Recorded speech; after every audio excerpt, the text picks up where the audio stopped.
तहसीन पूनावाला जी, सबसे पहले शुरुआत आपसे ही करते हुए सीधे कैलाश विजयवर्गीय की ओर से आरोप लगाया गया है कि दरअसल हमास और फिलिस्तीन के वीडियो बांटकर अलग अलग हिस्सों में तुष्टीकरण की पॉलिटिक्स को लेकर कांग्रेस आगे बढ़ रही है।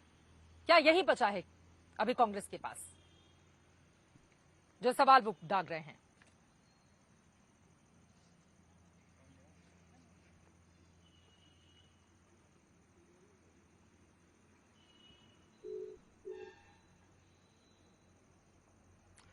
तहसीन, क्या आपको मेरी आवाज आ रही है? अगर मेरी आवाज मिल रही है तो कैलाश विजयवर्गीय ने जो सवाल खड़े किए हैं उस पर मैं आपका जवाब दूंगी। आवाज नहीं पहुंच पा रही है।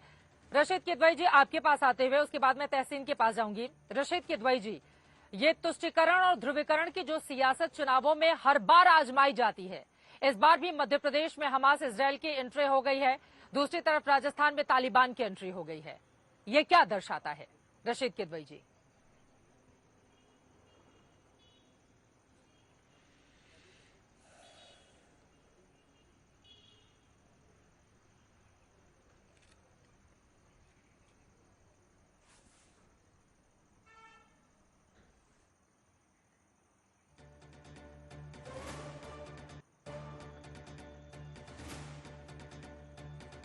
रशीद जी तक भी आवाज नहीं जा रही है। अपने मेहमानों के पास में जाऊंगी, उसके पहले एक बार फिर से दर्शकों को यहाँ पे मैं जानकारी दे देती हूँ। आपको बता दें, छिंदवाड़ा में मेरी मौजूदगी है। यहाँ पर कमलनाथ का ये गढ़ माना जाता है। इस वक्त जिस जगह पर मेरी मौजूदगी है, यहाँ पर 101 फीट की हनुमान जी की प्रतिमा कमलनाथ की ओर से बनाई गई है, तो की और यहीं से कुछ ही दूरी पर आपको बता दें तकरीबन इतनी ही ऊंची शिव जी की प्रतिमा बना दी गई है। बीजेपी के उम्मीदवार जो चुनावी मैदान में सामने है, एक तरफ हिंदुत्व की सियासत को लेकर आगे बढ़ा जा रहा है, तो वहीं दूसरी तरफ भारतीय जनता पार्टी की ओर से सीधे आरोप लगा दिए गए हैं, ये कहते हुए कि दरअसल हमास और फिलिस्तीन के जो वीडियोस हैं उसको वायरल करके तुष्टीकरण की पॉलिटिक्स को आगे बढ़ा रही है कांग्रेस।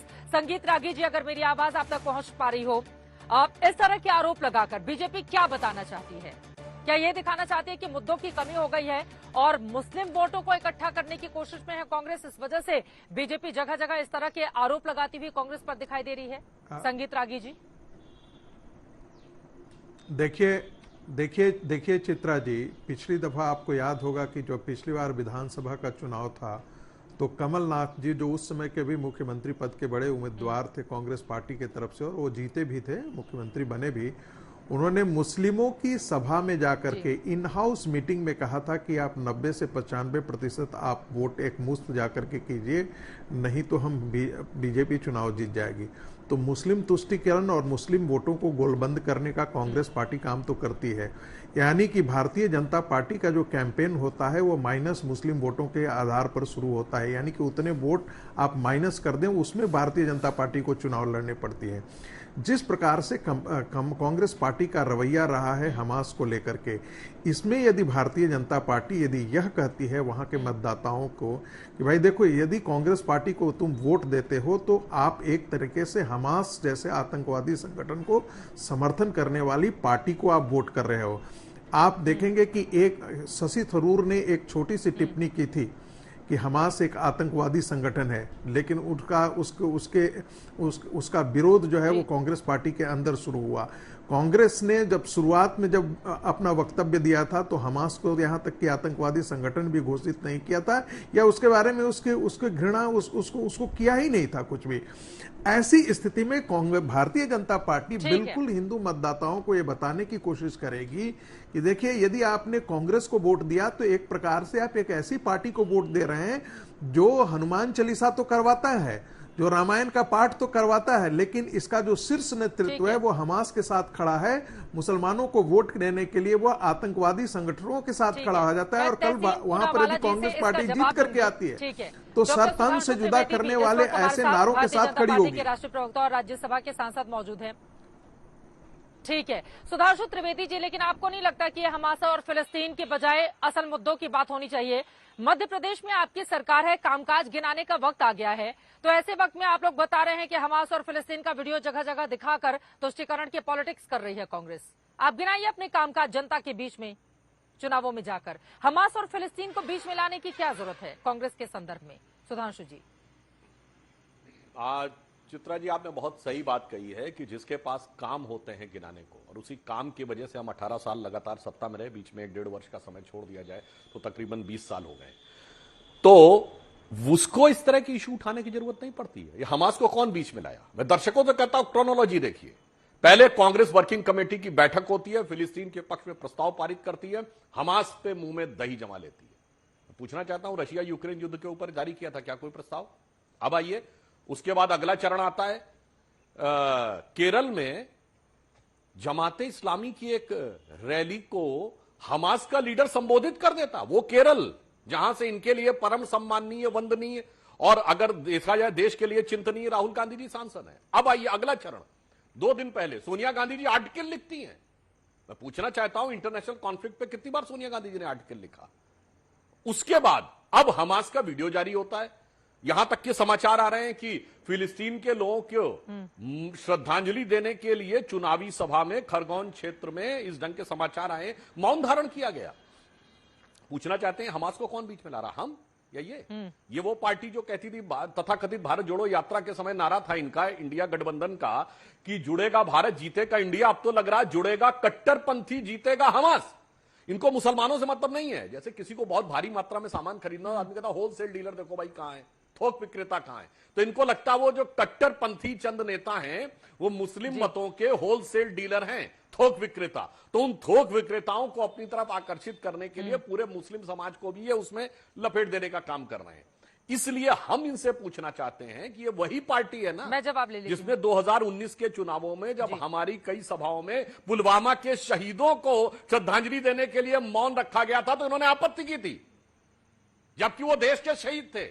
किसी भी सभा में मौन रखा जा सकता है। वही आज फिलिस्तीन के लोगों के बारे में मौन धारण करते हैं। हमास के लीडर को वर्चुअल मीटिंग में शामिल होने के ऊपर मौन धारण किए रहते हैं। सोनिया गांधी जी, प्रियंका गांधी का ट्वीट, हमास गायब। इसलिए बहुत साफ है इसमें कोई और राम मंदिर को लेकर आपत्ति है, हमास से हमदर्दी है, राम मंदिर को लेकर दिल में दर्दी है, बस इस बात पर हमें आपत्ति। मैं जवाब ले लेती हूं। अब तहसीन पूनावाला जी, अब कांग्रेस पार्टी चुनावी मैदान में है। बीजेपी पर तो अक्सर आप लोगों की ओर से आरोप लगाया जाता है कि वो ध्रुवीकरण की पॉलिटिक्स करती है।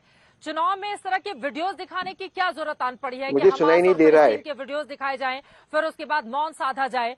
अब वहां से यहाँ ठीक है, आप तक मेरी आवाज नहीं पहुंच पा रही है। रशीद किदवई जी, अगर मेरी आवाज आप तक पहुंच पा रही हो, मैं आपसे जवाब लेना चाहूंगी। पहले तो बीजेपी के ऊपर लगातार कांग्रेस पार्टी ध्रुवीकरण के आरोप लगाती थी, लेकिन हमास और फिलिस्तीन के वीडियोस चुनाव में दिखाने की क्या जरूरत है? आप चुनावी सभा को संबोधित कर रहे हैं, वहां पर फिलिस्तीन में क्या हो रहा है या हमास क्या कर रहा है, या सारी बातों का जिक्र करते हुए वहां पर मौन साधने की क्या जरूरत है? कांग्रेस पार्टी के विधायक या नेता इस तरह से क्यों कर रहे हैं? इसके पीछे क्या पॉलिटिक्स आपको दिखाई देती है? रशीद किदवई जी।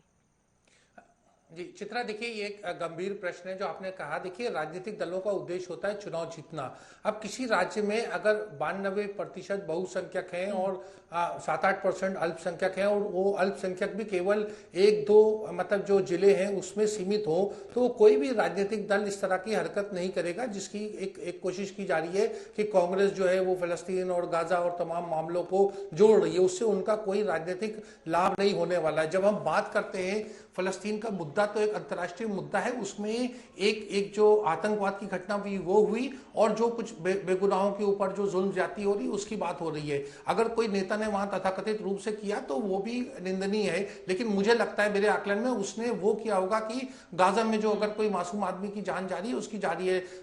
हमारे मित्रों ने जिक्र किया सोनिया गांधी का लेख का, उसमें साफ उन्होंने हमास को कंडम किया था, उसकी निंदा की थी। लेकिन राज्य के चुनाव में जहां सड़क, पानी, बिजली, जहां एमएलए का कार्यकाल और उसकी उपलब्धियां या उसकी नाकामी का जिक्र होना चाहिए, वहां ये मामला कोई तुक नहीं बनता है, बेतुका है। ये राजनीतिक सोच के बिल्कुल विपरीत है। तो मुझे लगता है कि कांग्रेस के बारे में यह आकलन करना कि कांग्रेस जो है वहां गाजा या फिलिस्तीन के मामले को बनाना चाहती है हमास को, ये बेतुका है। क्योंकि आपको अगर मतलब जो 5 करोड़ वोट खो करके आप जो है 15 लाख वोट पाने की कौन राजनीतिक दल कोशिश करेगा? ये तो प्रयास ही बहुत ही भद्दा और बेवकूफी भरा है।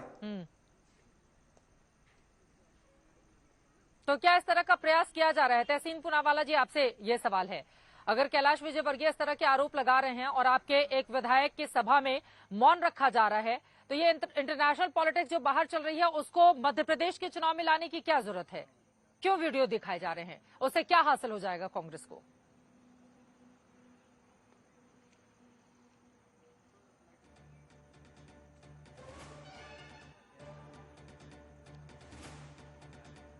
तहसीन जी, क्या आपको मेरी आवाज मिल रही है? मुझे लग रहा है कोई तकनीकी दिक्कत आ रही है। सुधांशु त्रिवेदी जी, एक बार फिर से आपके पास आते हुए, जो बातें उनकी ओर से कहा गया कि सोनिया गांधी ने हमास की ओर से जो हमला किया गया उसकी निंदा की, और साथ ही वो ये भी बता रहे हैं कि इस तरह की स्थिति जो गाजा में बनी हुई है फिलिस्तीनी नागरिकों को लेकर, वहां पर बच्चों को मारा जा रहा है, उसको लेकर कांग्रेस पार्टी की ओर से अपनी बात रखी गई थी। तो आप लोगों को भी मौका मिल गया है कि अगर उन्होंने फिलिस्तीन के समर्थन में पास कर दिया है प्रस्ताव, तो उसको हमास के समर्थन का बताकर चुनावी मैदान में लोगों को बताया जाए कि देखिए ये तो आतंकवादियों की या फिर हमास के समर्थक हैं। सुधांशु जी। चित्रा जी, मैं पुनः दर्शकों से कहता हूं, यदि किसी युद्ध में किसी भी मासूम की जान जाए तो वो दुखद है और दर्दनाक है। चाहे वो इजराइल के लोग हमास के आतंकवादी हमले में चुन चुन कर मारे गए, या गाजा के लोग जो हमलों में अकारण बाई चांस मारे गए, दोनों में अंतर है। एक है टारगेट करके, वो वीडियो याद करिए ना, एक आतंकी कह रहा मैंने 10 यहूदियों को मार दिया है, बच्चों को भी मारा है। इजराइल ये नहीं कह रहा है कि मैंने 10 मुस्लिमों को मारा, वो कह रहा मैं तो आतंकी के ऊपर अटैक कर रहा हूं। खैर, उन दोनों के में अंतर, वो दोनों में कष्ट है। परंतु मैं पूछना चाहता हूं, ये रशिया यूक्रेन में नहीं लोग मर रहे थे क्या?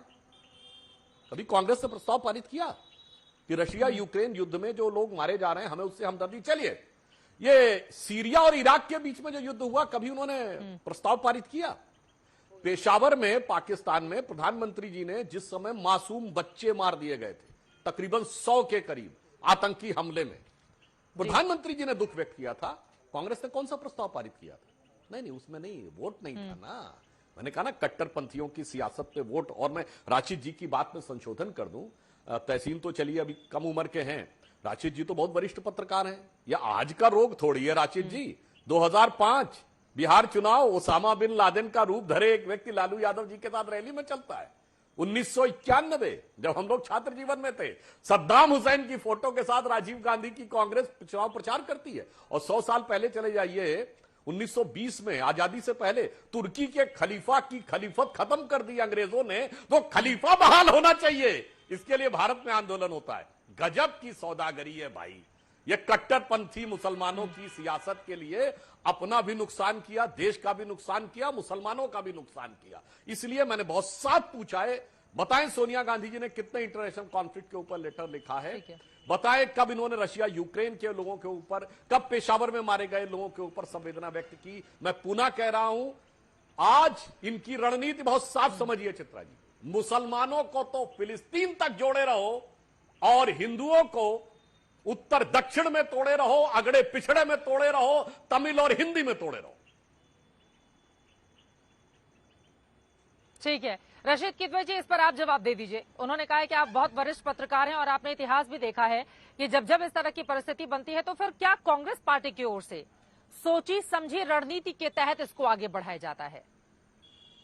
चित्रा जी, मैं वही आपके माध्यम से मैं अपने मित्र सुधांशु त्रिवेदी से जानना चाहता हूं कि कोई भी राजनीतिक दल है, उसका उद्देश्य चुनाव जीतना होता है। मैं समझ सकता हूं कि बंगाल है या बिहार का उन्होंने उदाहरण दिया, कई राज्यों में जहां पर एक मुस्लिम आबादी एक बड़े नंबर में होती है, बड़ी संख्या में होती है, या उत्तर प्रदेश है वहां प्रभावित करती है, वहां पर मुझे समझ में आता है कि इस तरह का एक चीज जो है पॉलिटिकल स्टैंड, चाहे वो जितना अनुचित और गलत हो, वो एक राजनीतिक दल ले। लेकिन एक ऐसे राज्य में जहां मुसलमानों की आबादी बहुत कम है, 4-6% है, जहां पर केवल 2 जिलों में या 3 जिलों तक ही वो सीमित है, जहां पर अगर हम मध्य प्रदेश के 230 विधानसभा की बात करें तो उसमें से करीब 220 विधानसभा ऐसे जहां के ऊपर मुस्लिम मतदाताओं का कोई वहां पर असर नहीं है। तो ऐसी परिस्थिति में इस तरह से कांग्रेस से ऐसी उम्मीद करना मुझे लगता है थोड़ा गलत है। और इस पे देखिए, हो सकता है कि भाजपा भी, मैं सुधांशु जी का बड़ा सम्मान करता हूं वो नहीं, लेकिन हो सकता है कि लोकल स्थानीय लेवल पे